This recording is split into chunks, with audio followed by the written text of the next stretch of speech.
following video is an initial inspection of a Gibson Skylark model GA-5.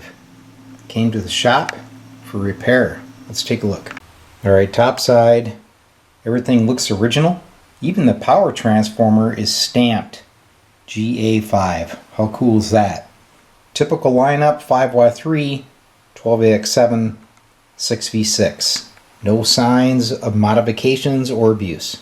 Bottom side, she looks pretty clean, but of course it is loaded with those old style filter caps.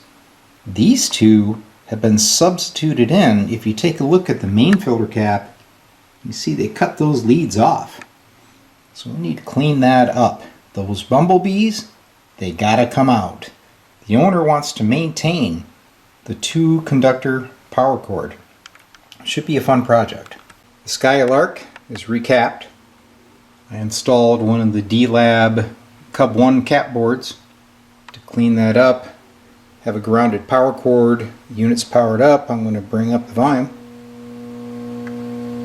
It's full volume. There she is all the way down. No hum. Let's hook up a looper and see what it sounds like.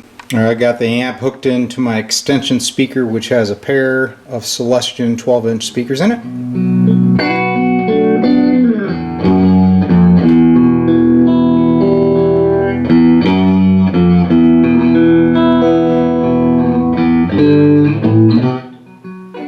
She's working great. Nice bold sound from that Class A circuit. The Skylark is ready to go home.